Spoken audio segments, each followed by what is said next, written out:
Nagsimula lang sa trabaho ang lahat, magkakaibigan na walang pangarap na ganap. Sa merienda pagkatapos ng mahabang araw, kasama ang tropa, masaya ang bawat usap. Minsan sa likod ng dyaka tayo'y nakatayo,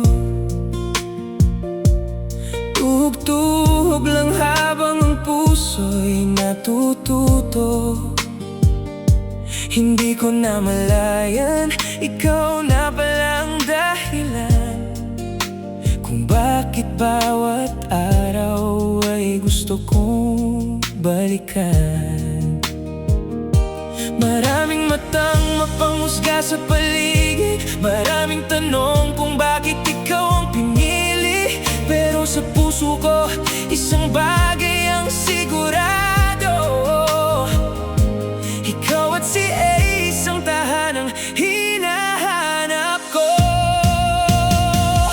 Love Rosalie, ikaw ang aking biyaya. Sa bawat luha mo, ako ang iyong kasama. Kahit gaano kabigat ang ating dinadala, hindi kita iiwan, hindi kita pababayaan. Si Ace at si Chase ang yaman ng buhay ko. Walang salapi ang kayang tumbasan ito. Hanggang sa dulo, hindi ako bibitaw. Pamilyang binuo natin ang aking pangako.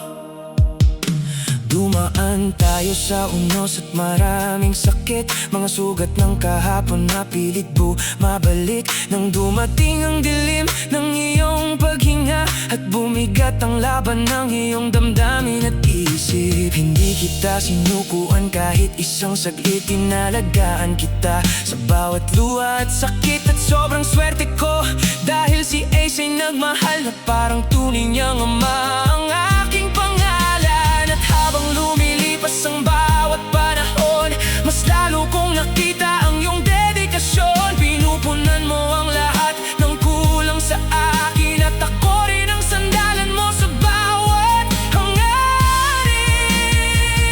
Love Rosalie, ikaw ang aking biyaya. Sa bawat luha mo, ako ang iyong kasama. Kahit gaano kabigat ang ating dinadala, hindi kita iiwan, hindi kita pababayaan. Si Ace at si Chase ang yaman